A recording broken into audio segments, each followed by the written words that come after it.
Jour 12 les amis, jour 12, nouveau départ.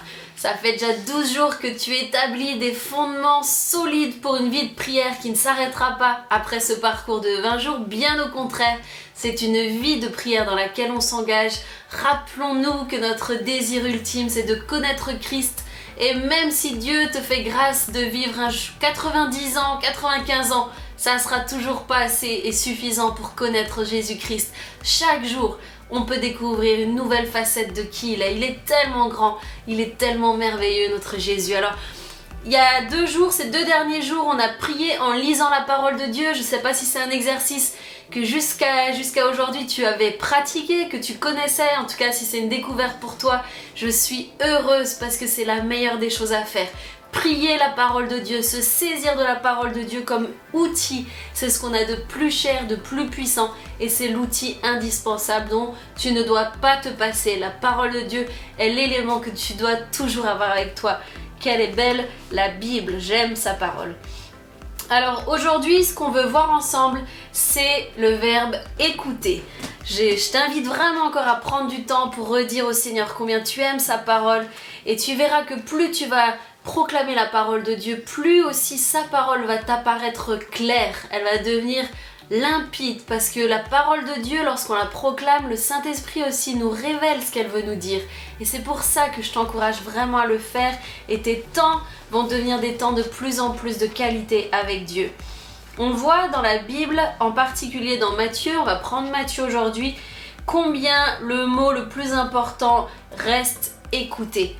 Il y a au chapitre 10, verset 27, ce passage où Jésus dit « Ce qui vous est dit à l'oreille, prêchez-le sur les toits. » Ce qui vous est dit à l'oreille, autrement dit ce qui vous est chuchoté, ce qui vous est murmuré. C'est ça qu'il faut pouvoir prêcher. Mais pour écouter et entendre ce que quelqu'un veut nous chuchoter, il faut être proche de la personne. Et c'est dans cette intimité avec Jésus-Christ qu'il va pouvoir chuchoter à ton oreille ce que tu vas pouvoir ensuite aller prêcher sur les toits. Moi j'aime cette idée-là, de savoir que mon Sauveur a des choses à me chuchoter. Il a des choses à me dire pour que je puisse ici-bas pouvoir communiquer des choses autour de moi qui viennent de lui.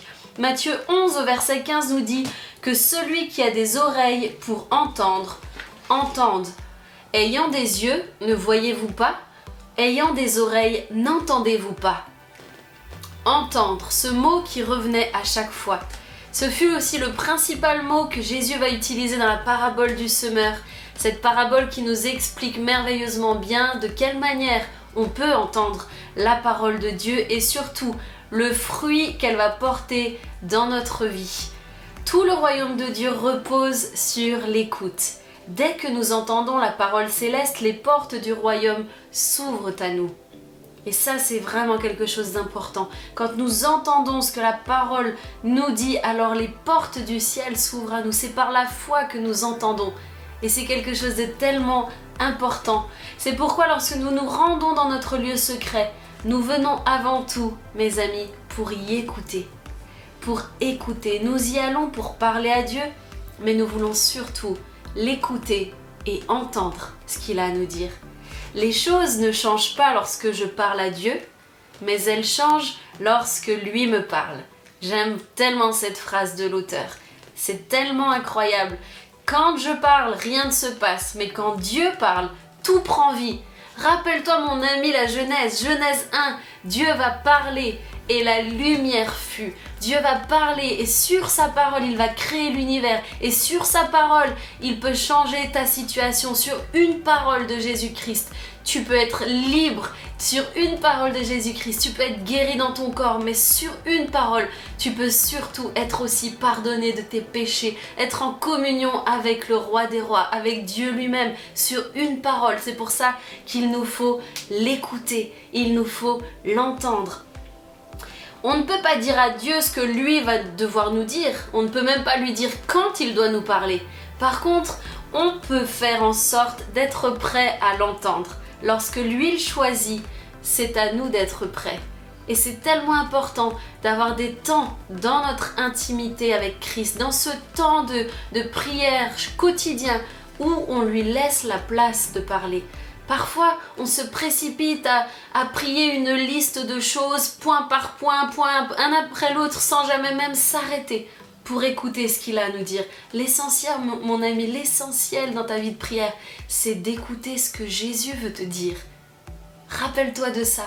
Quand toi tu parles, il n'y a rien qui change, mais quand Dieu te parle, tout change.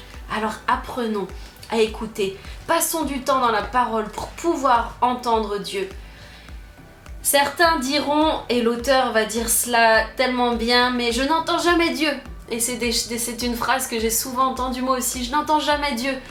Et si c'est vrai, je me joins à ce que Bob Sorge va vous dire. La seule raison pour laquelle tu n'entends pas Dieu, mon ami, c'est parce que tu ne vis pas dans sa parole. Parce que quand tu vis dans sa parole, tu ne peux pas faire autrement que de l'entendre. La Bible est la parole de Dieu. Chaque mot, chaque verset dans ce livre est Dieu qui te parle directement. Alors je t'encourage à apprendre à vivre dans sa parole. Elle est fabuleuse, elle est cet outil puissant. Paul nous le dit aussi dans le verset 10 de Romains, au verset 17, chapitre 10. La foi vient de ce que l'on entend. Et ce que l'on entend vient de la parole de Dieu. La foi entend. La foi entend. Paul en parle également dans Galates 3 au verset 5 où il nous dit « Celui qui vous accorde l'esprit et qui opère des miracles parmi vous, le fait-il donc par les œuvres de la loi ou par la prédication de la foi ?» J'ai envie de t'encourager dans les minutes qui viennent maintenant à prendre du temps pour mesurer un petit peu ce verset. Qu'est-ce que ça veut dire? Quand la foi entend la parole, nous gagnons l'assistance même du Saint-Esprit. Quand la foi rencontre la parole de Dieu, nous gagnons cette assistance du Saint-Esprit. Et c'est quand la foi entend la parole que des miracles commencent aussi à se produire parmi nous. Alors aujourd'hui, prends du temps avec Jésus pour simplement lui dire combien oui, tu veux apprendre à l'écouter. C'est un exercice, ça sera jour après jour que ton oreille va s'aiguiser, va s'affûter. Mais plus tu vas t'entraîner, plus tu vas le faire, tu vas voir comme le Saint-Esprit va éclairer chaque moment que tu vas prendre dans la parole de Dieu.